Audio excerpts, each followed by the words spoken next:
அப்போ பணிவு நம்மளை என்ன செய்யும்? உயர்த்திக்கிட்டே போகும்.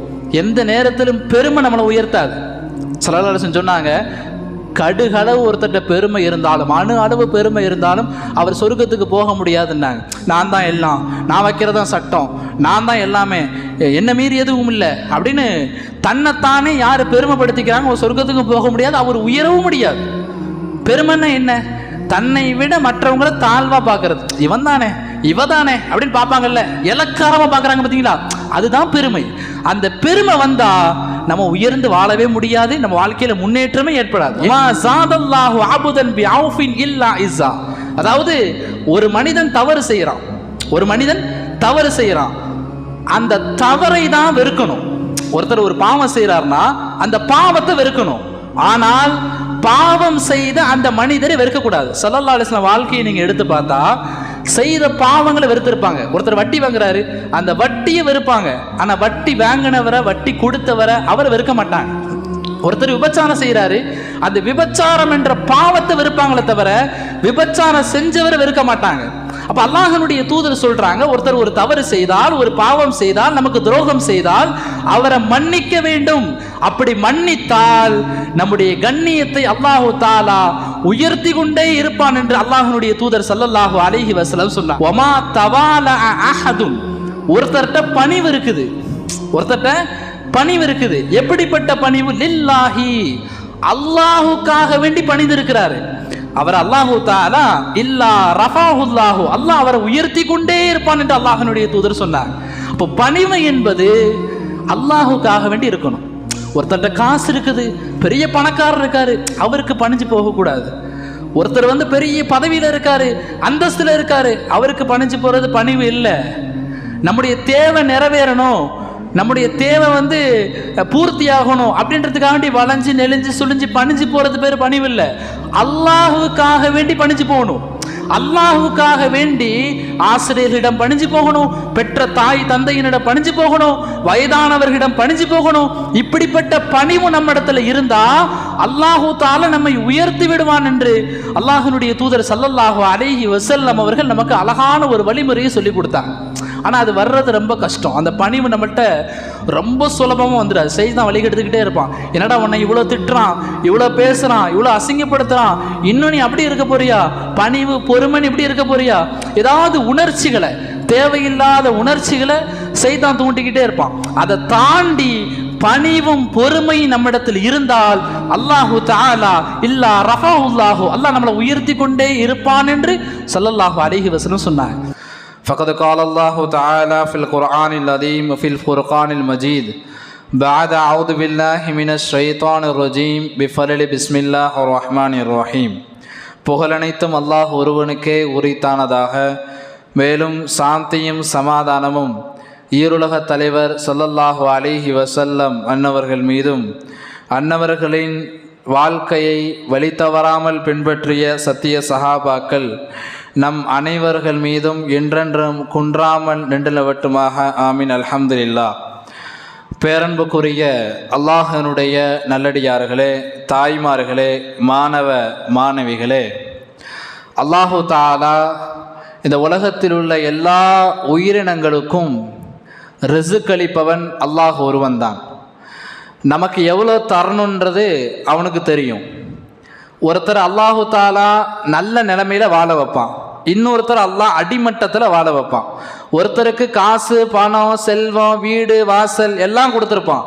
ஆனால் சில பேருக்கு எதுவுமே இருக்காது, உழைச்சுமே அதுக்குண்டான கூலிகள் சரியாக எதிர்பார்க்க முடியாது.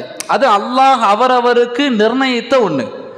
அல்லாஹு தஆலாவும் அல்லாஹுடைய தூதரும் சொல்கிறாங்க, அல்லாஹ் உங்களுக்கு எவ்வளோ உயர்வை கொடுத்தாலும், இப்போ வியாபாரத்தை ஆரம்பிக்கிறோம், கொஞ்சம் கொஞ்சமாக முன்னேறுறோம், வாழ்க்கையில் பெரிய இடத்துக்கு போனாலும், எந்த நிலைக்கு போனாலும் பணிவு என்பது உங்களுக்கு இருக்க வேண்டும் என்று அல்லாஹும் அல்லாஹுடைய தூதர் ஸல்லல்லாஹு அலைஹி வஸல்லம் அவர்கள் நமக்கு சொல்லித்தர்றாங்க. எல்லா மனிதர்களுக்கும் பணிவு இருக்கணும். படிக்கக்கூடிய மாணவ மாணவிகளுக்கு பணிவு இருக்கணும். வியாபாரம் செய்யக்கூடிய தொழிலதிபர்கள்ட்ட பணிவு இருக்கணும். அதாவது சிறுவர்கள் முதல் முதியவர்கள் வரை எல்லாரிடத்திலும் பணிவு இருக்கணும். ஏன்னா பணிவு தான் ஒரு மனிதனை உயர்த்திக்கிட்டே போகும். இந்த திமிரு, ஆணவம், பெருமை இதெல்லாம் நம்மள்கிட்ட இருந்துச்சுன்னா அல்லாஹு தாலா கூடிய சீக்கிரத்திலேயே நம்மளை அடிமட்டத்துக்கு கொண்டு போயிடுவான். பணிவு தான் ஒரு மனிதனை உயர்த்தும் என்கிறான் அல்லாஹும் அல்லாஹுடைய தூதர் ஸல்லல்லாஹு அலைஹி வஸல்லம் அவங்களும். சரி, பணிவுனா என்ன? பணிவுனா என்ன? அது எப்படி இருக்கணும்? ஒருத்தர் குனிஞ்சாப்புல போறாரு, குனிஞ்ச தலை நிமிராம இருக்கார் ஒருத்தர், அவருடைய பேச்சு பணிவா இருக்குது, இவர்கிட்ட பணிவு இருக்குன்னு அர்த்தமா? ஒருத்தர் ரொம்ப குனிஞ்ச தலை நிமிராம உட்கார்ந்த இடத்துல குனிஞ்சே உட்கார்ந்துருக்காரு, சரியா பேச மாட்டாரு, அமைதியா பேசுவார், இவர் பணிவாளர்னு அர்த்தமா? பணிவு என்றால் என்ன? அலி ரலியல்லாஹு தஆலா அவர்களுடைய மகன் ஹசன் ரலியல்லாஹு தஆலா அவர்களிடத்துல கேட்கப்பட்டுச்சு, பணிவுனா என்ன? அத்தவாலு, பணிவுனா என்ன என்று கேட்கப்பட்டுச்சு.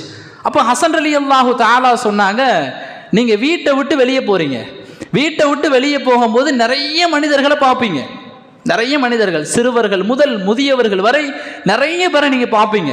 இப்படி நிறைய பேரை நீங்க பார்க்கும் பொழுது அவர்களை விட எந்த விதத்திலும் நான் உயர்ந்தவன் அல்ல என்ற சிந்தனை உங்களுடைய மனதில் வந்தால் அதுதான் பணிவு என்று ஹசன் ரலியல்லாஹு தஆலா அவங்க சொன்னாங்க. ஒருத்தர் அடிமுட்டாளாக இருக்கலாம், சரியான அறிவு இல்லாமல் இருக்கலாம், ஒருத்தர் ஏழையாக இருக்கலாம், உடல் ரீதியாக பலவீனமாக இருக்கலாம், அவர்களை நம்ம எந்த நேரத்திலையும் தாழ்த்தி பேசிடக்கூடாது, தாழ்வாக நினைச்சிடக்கூடாது. அப்படி தாழ்வாக நினைப்பது கிபிர், பெருமை. எல்லா இடத்திலும் எல்லாரோடும் நாம் சமமாக இருக்கிறோம் பார்த்தீங்களா, அந்த எண்ணம் அதுதான் பணிவு என்றார்கள் ஹசன் ரலியல்லாஹு தஆலா அன்ஹு. அல்லாஹ்வுடைய தூதர் ஸல்லல்லாஹு அலைஹி வஸல்லம் 3 விஷயங்களை இந்த உம்மத்துக்கு சொன்னாங்க. எத்தனை விஷயங்கள்? 3 விஷயங்கள். முதலாவது அல்லாஹ்வுடைய தூதர் சொன்னார்கள், மா நகஸ ஸதகத்து மின் மாலின். ஒரு மனிதன் ஒரு ஏழை எளிய மக்களுக்கு சதகா செய்யறான், தான தர்மங்கள் செய்யறான், தான தர்மங்கள் செய்வது மூலியமாக எந்த விதத்திலும் நம்முடைய காசு பணங்கள் செல்வங்கள் குறையாது என்று அல்லாஹ்வுடைய தூதர் ஸல்லல்லாஹு அலைஹி வஸல்லம் சொல்றாங்க.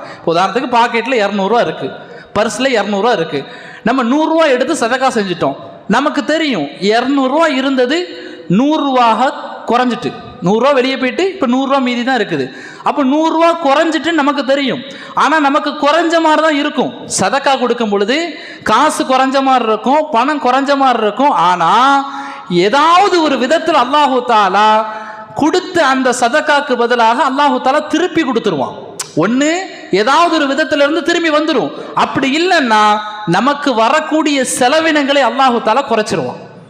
திடீர்னு வரக்கூடிய செலவினங்கள், திடீர்னு வரக்கூடிய நோய், ஹாஸ்பிட்டல் போகக்கூடிய நிலைமை, இதை விட்டு அல்லாஹு தாலா நம்மளை பாதுகாத்துருவான். அப்போ கொடுக்கக்கூடிய சதக்கா எந்த நேரத்தில் நம்முடைய காசு பணங்களை குறைக்காது, அது அதிகமாக நமக்கு திரும்ப தான் கொடுக்கும் என்று அல்லாஹ்வுடைய தூதர் ஸல்லல்லாஹு அலைஹி வஸல்லம் முதலாவது விஷயத்தை சொன்னாங்க.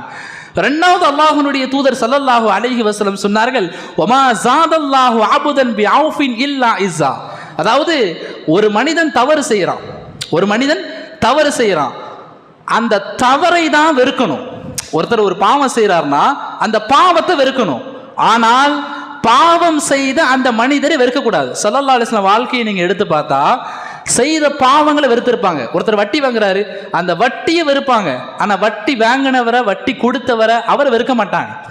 ஒருத்தர் விபச்சாரம் செய்யறாரு, அந்த விபச்சாரம் என்ற பாவத்தை வெறுப்பாங்களே தவிர விபச்சாரம் செஞ்சவரை வெறுக்க மாட்டாங்க. அப்ப அல்லாஹ்வுடைய தூதர் சொல்றாங்க, ஒருத்தர் ஒரு தவறு செய்தால், ஒரு பாவம் செய்தால், நமக்கு துரோகம் செய்தால் அவரை மன்னிக்க வேண்டும். அப்படி மன்னித்தால் நம்முடைய கண்ணியத்தை அல்லாஹு தாலா உயர்த்தி கொண்டே இருப்பான் என்று அல்லாஹ்வுடைய தூதர் ஸல்லல்லாஹு அலைஹி வஸல்லம் சொன்னார். அப்ப அடுத்தவர்களை மன்னிப்பது மூலியமாக நம்முடைய கண்ணியம் தான் கூடும். இவனெல்லாம் நான் மன்னிக்க மாட்டேன், எந்த காலத்திலையும் என் மூஞ்சிலையும் முழிக்காத அப்படிலாம் பேசக்கூடாது. என்ன தவறு செய்தாலும், என்ன பாவங்கள் செய்யலாலும், என்ன துரோகங்கள் செய்தாலும் மன்னிச்சுட்டேன்னு வைங்களேன், அந்த மன்னிப்பு தான் அவர்களுக்கு கொடுக்கக்கூடிய மிகப்பெரிய தண்டனை என்று அல்லாஹ்வுடைய தூதர் ஸல்லல்லாஹு அலைஹி வஸல்லம் சொல்றான். மன்னிக்கிறது மூலியமாக நம்முடைய கண்ணியம் உயரும். இது ரெண்டாவது சொன்னாங்க அல்லாஹ்வுடைய தூதர். மூணாவது அல்லாஹ்வுடைய தூதர் ஸல்லல்லாஹு அலைஹி வஸல்லம் சொன்னார்கள், வமா தவாலா அஹதுன். ஒருத்தர்கிட்ட பணிவு இருக்குது, ஒருத்தர்கிட்ட பணிவு இருக்குது. எப்படிப்பட்ட பணிவு? லில்லாஹி, அல்லாஹுக்காக வேண்டி பணிந்து இருக்கிறாரு. அவர் அல்லாஹு தஆலா இல்லா ரஃபாஹுல்லாஹு, அல்லாஹ் அவரை உயர்த்தி கொண்டே இருப்பான் என்று அல்லாஹ்வுடைய தூதர் சொன்னாங்க. அப்போ பணிவு என்பது அல்லாஹுக்காக வேண்டி இருக்கணும். ஒருத்தர்கிட்ட காசு இருக்குது, பெரிய பணக்காரர் இருக்காரு, அவருக்கு பணிஞ்சு போகக்கூடாது. ஒருத்தர் வந்து பெரிய பதவியில் இருக்காரு, அந்தஸ்தில் இருக்காரு, அவருக்கு பணிஞ்சு போகிறது பணிவு இல்லை. நம்முடைய தேவை நிறைவேறணும், நம்முடைய தேவை வந்து பூர்த்தி ஆகணும் அப்படின்றதுக்காக வேண்டி வளைஞ்சு நெளிஞ்சு சுழிஞ்சு பணிஞ்சு போகிறது பேர் பணிவு இல்லை. அல்லாஹுக்காக வேண்டி பணிஞ்சு போகணும். அல்லாஹுக்காக வேண்டி ஆசிரியர்களிடம் பணிஞ்சு போகணும், பெற்ற தாய் தந்தையினிடம் பணிஞ்சு போகணும், வயதானவர்களிடம் பணிஞ்சு போகணும்.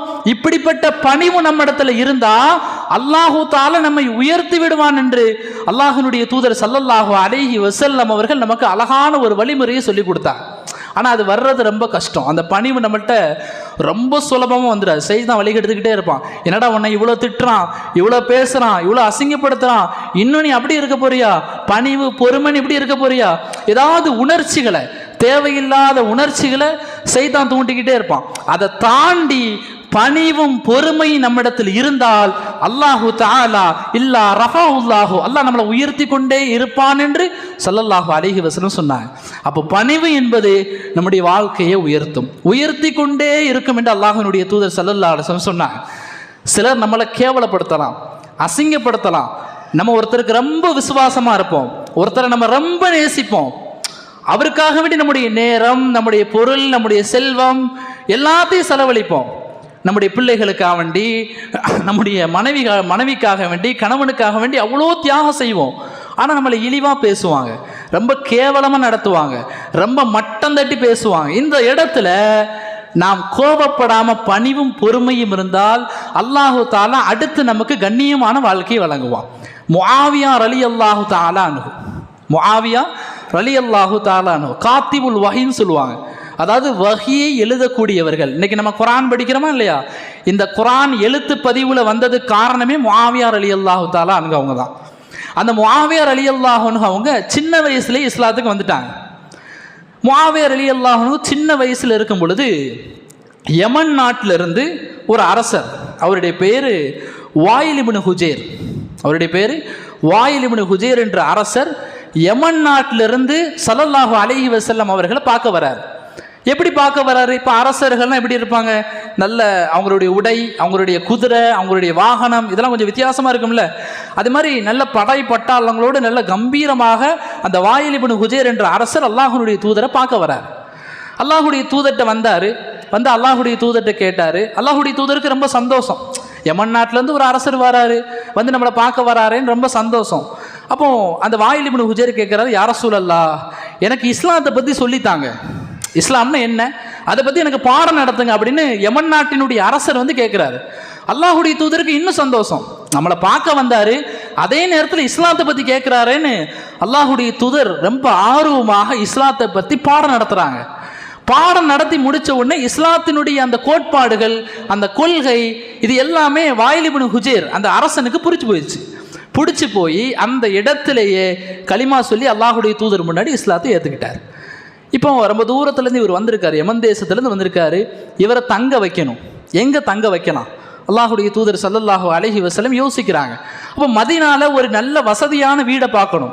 ஏன்னா அரச குடும்பம், நல்ல வசதியாக வாழ்ந்திருப்பாங்க, நல்ல சௌகரியமான வாழ்க்கை, தூக்கம் அவங்களுக்கு வந்து சௌகரியமாக இருக்கணும். இதுக்காக வேண்டி அல்லாஹ்வுடைய தூதர் என்ன செஞ்சாங்க, ஒரு மதீனால ஒரு நல்ல வசதியான ஒரு வீடை பார்த்தாங்க. வீடை பார்த்து அந்த வீட்டில் வாயில் இப்னு ஹுஜைர் என்ற அரசனை தங்க வைக்கணும்னு முடிவு பண்ணாங்க. சரின்னு முஆவியா ரலியல்லாஹு அன்ஹு சின்ன பிள்ளை, அப்போ முஆவியாவை கூப்பிட்டாங்க. எப்போ முஆவியா அங்கே வா அப்படின்னு கூப்பிட்டாங்க. முஆவியா கேட்டாங்க, யார சொல்ல என்ன வேணும் அப்படின்னு கேட்டாங்க. அப்போ முஆவியாட்ட சொன்னாங்க, இது மாதிரி இந்த தெருவில் இப்படி ஒரு வீடு இருக்குது, அது நல்ல வசதியான வீடு, இவர் யமன் தேசத்துலேருந்து வந்திருக்காரு, ஒரு பெரிய அரசர், அந்த வீட்டுக்கு கூட்டு போய் இவரை விட்டுட்டு வா அப்படின்னு முஆவியா ரலியல்லாஹு தஆலா அன்ஹு அவங்கள்ட்ட சொல்லிட்டாங்க. முஆவியா சின்ன பிள்ளை. இப்போ இந்த வாயில் இப்னு ஹுஜைர் என்ற அரசரை முஆவியா ரலியல்லாஹு அன்ஹு அவங்க அந்த வீட்டுக்கு கூட்டு போகிறாங்க. அது கூட்டு போகிற நேரம் எப்படிப்பட்ட நேரம்னா, நல்ல உச்சி வெயில். இப்போ நம்ம ஊர்லேயே மதிய நேரம் வெளியே வர முடியாது, பாலைவனம் எப்படி இருக்கும், ரொம்ப கடுமையான உச்சி வெயில், சுட்டெரிக்கக்கூடிய வெயில், கீழே நடக்க முடியாது தரையில். இப்போ அரசர் வந்து வாயில் இப்னு ஹுஜைர் அந்த குதிரையில் ஏறிட்டு முஆவியா கீழே நடந்து வராங்க. கொஞ்சம் தூரம் போகும்போது முஆவியா சின்ன பையன் தானே, அவர் கேட்டார், பெரியவர் இது மாதிரி வெயில் ரொம்ப கொடூரமாக இருக்குது, என்னால் நடக்க முடியல, கால் ரொம்ப சுடுது, நான் செருப்பு கூட போடலை, உங்கள் குதிரையில் ஒரு சின்ன இடம் கொடுங்க, பின்னாடி உட்கார்றதுக்கு இடம் இருக்குது, அந்த குதிரையில் நான் உட்கார்ந்துக்கிட்டு உங்களுக்கு எந்த வழின்றதை நான் காமிக்கிறேன் அப்படின்னு முஆவியா சொன்னாங்க. சின்ன பையன் முஆவியா சொன்னாங்க. அப்போ அந்த வாயில் இப்னு ஹுஜைர் சொன்னார், எப்பா என் குதிரை பின்னாடி இடம் இருக்குது உண்மைதான், ஆனால் அந்த இடத்துல உட்கார்றதுக்கு நீ தகுதியானவன் இல்லை, உனக்கு என்ன தகுதி இருக்குது, நீ எப்படி என் குதிரை மேலே ஏறி உட்கார முடியும் அப்படின்னு மட்டம் தட்டி அந்த பையனை பேசுகிறார், மட்டம் தட்டி பேசுகிறார். அப்போ அந்த பையனுக்கு, சின்ன பையன் தானே, சரி அவர் சொல்கிறதும் கரெக்டு தான், அவர் பெரிய அரசர் அப்படின்னு கொஞ்சம் தூரம் நடந்து போகிறாங்க. கொஞ்சம் தூரம் நடந்து போய்கிட்டே இருக்கும் பொழுது மறுபடியும் முஆவியா கேட்டாங்க, பெரியவரே நீங்கள் குதிரையில் தான் உட்காரக்கூடாதுன்னு சொல்லிட்டீங்க, உங்கள் செருப்பை எனக்கு கொடுங்க, கால் ரொம்ப சுடுது, நடக்க முடியல என்னால், செருப்பை கொடுங்க அப்படின்னு கேட்டாங்க. அந்த செருப்பு பெருசாக இருந்தாலும் பிரச்சனை இல்லை, நான் போட்டுக்கிறேன், அந்த வீடு வரைக்கும் நான் போட்டுட்டு நடந்து வர்றேன் அப்படின்னு சொன்னாங்க. அப்போது அந்த வாயில் இப்னு ஹுஜைர் என்ற அரசர் சொன்னார், எப்பா செருப்பை கேட்குறதெல்லாம் சரிதான், ஆனால் அந்த செருப்பை போடுறதுக்கு உனக்கு என்ன தகுதி இருக்குது, அதுக்கெல்லாம் நீ உனக்கு தகுதி இருக்கா முதல்ல, அந்த செருப்பு இது அரசர்கள் போடக்கூடிய செருப்பு, எங்களுடைய பாரம்பரியம் என்ன, எங்களுடைய வம்சாவளி என்ன, இந்த செருப்பை நீ போடுறதுக்கு உனக்கு எப்படி தகுதி இருக்கு, செருப்பெல்லாம் தரமாட்டேன்ட்டார். அதாவது அந்த பையனை முஆவியாவை ரலியல்லாஹு தஆலா அன்ஹு அவங்கள மட்டம் தட்டியே பேசிக்கிட்டு இருக்கார். யாரு? வாயில் இப்னு ஹுஜைர் என்ற அரசர். கொஞ்ச நேரம் அப்படி போகுது. போனதுக்கப்புறம் மறுபடியும் முஆவியா ரலியல்லாஹு அன்ஹு அவங்கள பார்த்து அந்த வாயில் இப்னு ஹுஜைர் சொன்னார், எப்போ நான் செருப்பை தரமாட்டேன், வேணா ஒன்று பண்ணு, இந்த குதிரை போய்கிட்டே இருக்கு பார்த்தீங்களா, போய்கிட்டே இருக்கும்போது நிழல் விழும், அந்த நிழலில் வேணால் நீ நடந்து வா அப்படின்னு சொல்லிட்டார். அப்படியே நிழல்லையே நடந்து போகிறாங்க சின்ன பையன் முஆவியா ரலியல்லாஹு தஆலா அன்ஹு. ஒரு கட்டத்தில் வீடு வந்துட்டு, அந்த வீட்டில் யாரை விட்டாச்சு, வாயில் இப்னு ஹுஜைர் என்ற அரசரை முஆவியா விட்டுட்டு மறுபடியும் ஸல்லல்லாஹு அலைஹி வஸல்லம் அவங்ககிட்ட வந்துட்டாங்க. இப்போ காலங்கள் உருண்டு ஓடுது. கிட்டத்தட்ட 40 வருஷம் கழிச்சு, எத்தனை வருஷம், 40 வருஷம் கழிச்சு அலி ரலியல்லாஹு தஆலா அன்ஹு அவங்களுடைய ஹிலாஃபத் முடிவுக்கு வருது, அவங்களுடைய ஆட்சி காலம். ஸல்லல்லாஹு அலைஹி வஸல்லம் அவங்களுக்கு பிறகு அபூபக்கர் ரலியல்லாஹு அன்ஹு, அவங்களுக்கு பிறகு உமர் ரலியல்லாஹு அன்ஹு, அவர்களுக்கு பிறகு உஸ்மான் ரலியல்லாஹு அன்ஹு, அவர்களுக்கு பிறகு அலி ரலியல்லாஹு அன்ஹு அவருடைய ஆட்சி. அலி ரலியல்லாஹு தஆலா அவங்களுடைய ஆட்சி முடிவுக்கு வந்த உடனே ஹஸரத் முஆவியா ரலியல்லாஹு தஆலா அவங்களுடைய ஆட்சி கொடிகட்டி பறக்குது. எந்த அளவுக்குன்னா, ஆசியாவில் இஸ்லாம் வர்றதுக்கு முஆவியா ரலியல்லாஹுடைய ஆட்சி தான் காரணம். ஆப்பிரிக்கா முழுவதும் இஸ்லாம் பரவறதுக்கு காரணம். ஏன் இந்தியா முதற்கொண்டு இஸ்லாம் வர்றதுக்கு முஆவியா ரலியல்லாஹு தஆலா அவருடைய மிகப்பெரிய ஆட்சி ஒரு காரணம். அப்போ பெரிய ஒரு ஜனாதிபதி, மக்களுடைய தலைவர், அமீருல் முஃமினாக முஆவியா ரலியல்லாஹு தஆலா இருக்கிறாங்க. எந்த தேசத்தில்? யமன் தேசத்தில். இந்த தேசத்தில் பெரிய ஒரு தலைவராக வந்துட்டாங்க. இப்போ ஒரு வயதான ஒரு கிழவன், வயதான கிழவன் முஆவியா ரலியல்லாஹு அன்ஹு அவங்களுடைய அரண்மனைக்கு வந்தார். வந்து அரண்மனை வாசலில் ஒரு கம்பை பிடிச்சி உட்காந்துக்கிட்டே இருக்கார். அப்போ வெளியில் வந்தவங்கெல்லாம் கேட்டாங்க, ஏன் இங்கே உட்காந்துருக்கேன் போது, நான் முஆவியாவை பார்க்கணும், அதனால் வெயிட் பண்ணிக்கிட்டு இருக்கேன், முஆவியா ரலியல்லாஹு அன்ஹு அவங்க நான் பார்க்கணும் அப்படின்னு ஒரு வயசானவர் உட்காந்துக்கிட்டே இருக்கார். இப்போ முஆவியா ரலியல்லாஹு அன்ஹு அவங்க அரண்மனையில் இருக்கிறாங்க. அரண்மனையில் இருந்து முஆவியா ரலியல்லாஹு அன்ஹு அவங்க இந்த வயசானவரை பார்த்துட்டு முஆவியா ரலியல்லாஹு அன்ஹு அப்படியே அரண்மனையிலேருந்து இறங்கி வந்தாங்க. இறங்கி வந்து இந்த வயசானவரை பிடிச்சி கையை பிடிச்சி அப்படியே கூட்டு போய் அரசர்கள் அமரக்கூடிய அந்த மெத்தை இருக்குது பார்த்தீங்களா, அந்த மெத்தையில் இந்த வயசானவரை உட்கார வச்சுட்டு அவங்களுக்கு கீழே முஆவியா ரலியல்லாஹு அன்ஹு காலுக்கடியில் உட்காந்துட்டாங்க. இப்போ அவருக்கே கூச்சமாயிட்டு, நீங்கள் இவ்வளோ பெரிய அரசர் ஏன் காலுக்கடியில் உட்காருறீங்களேன்னு எந்திக்க போனார். முஆவியா சொன்னாங்க, இல்லை உட்காருங்க, என்னோட வயசில் நீங்கள் கூட்டினவங்க, உட்காருங்கன்னு உட்கார வச்சுட்டாங்க. அப்போ முஆவியா கேட்டாங்க, நான் யார் தெரியுதான்னு கேட்டாங்க. யார்கிட்ட? அந்த வயசானவர்கிட்ட கேட்டாங்க, நான் யார் தெரியுதான்னு கேட்டாங்க. அப்போ அவர் சொன்னார், நீங்கள் யார்? நீங்கள் முஆவியா அமீருல் முஃமினீன், இந்த தேசத்துக்கே நீங்கள் தான் தலைவர், நீங்கள் தான் ஹலீஃபா, ஆட்சி உங்கள்கிட்ட தான் இருக்குது அப்படின்னு சொன்னார். அப்போது முஆவியா கேட்டாங்க, நான் அதை கேட்கல, நான் யாருன்னு உங்களுக்கு நல்ல ஞாபகம் இருக்கா? நீங்கள் தானே வாயில் இப்னு ஹுஜைர்னு கேட்டாங்க. நீங்கள் தான் வாயில் இப்னு ஹுஜைர் அப்படின்னு கேட்டாங்க. ஆனால் வாயில் இப்னு ஹுஜைர், நான் தான் வாயில் இப்னு ஹுஜைர்னு அவங்க சொன்னாங்க. என்ன நீங்கள் ஞாபகம் இருக்கா? ஒரு நாள் முன்னாடி 40 வருஷத்துக்கு முன்னாடி நீங்கள் இஸ்லாத்தை ஏற்பதற்காக அல்லாஹுடைய தூதர்கிட்ட வந்தீங்க. அப்போ அல்லாஹுடைய தூதர் ஒரு வீட்டுக்கு உங்களை கூட்டு போக சொன்னாங்க. கூட்டு போகும்போது நான் உங்களை கூட்டிகிட்டு போனேன்.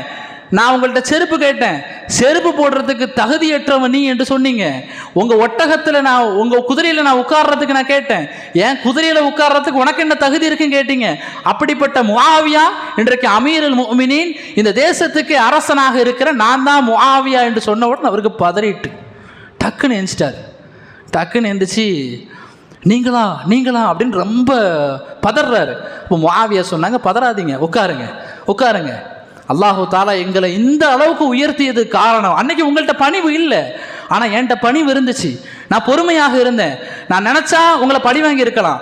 நான் பொறுமையும் பணிவும் என்னிடத்தில் இருந்ததனால் அல்லாஹு தாலா எங்களை இந்த அளவுக்கு உயர்த்தி இருக்கிறான் என்று ஹஸரத் முஆவியா ரலியல்லாஹு தஆலா அன்ஹு வாயில் இப்னு ஹுஜைர் ரலியல்லாஹு தஆலா அன்ஹு அவங்கள்ட்ட இந்த செய்தியை சொல்லி முடிக்கிறாங்க. அப்போ இதிலிருந்து நமக்கு தெரியறது என்னன்னா, பணிவு நம்ம இடத்துல இருந்துச்சுன்னா, பொறுமை நம்ம இடத்துல இருந்துச்சுன்னா, அல்லாஹு தாலா நம்முடைய வாழ்க்கையை உயர்த்திக்கிட்டே போவான். நம்மளை யார் இழிவாக பேசினாலும் சரி, யார் மட்டம் தட்டி பேசினாலும், பெத்த பிள்ளைகளே நம்மளை மட்டம் தட்டி பேசும். நம்ம யாரை உயிராக நேசிக்கிறோமோ அவங்களே நம்மளை மட்டம் தட்டி பேசுவாங்க. நம்ம யாருக்காக வேண்டி வாழ்கிறோமோ, யாருக்காக வேண்டி நம்முடைய பொருளாதாரம், நம்முடைய நேரம், நம்முடைய வாழ்க்கையை அர்ப்பணிக்கிறோமோ அப்படிப்பட்ட பிள்ளைகள் பேசும்.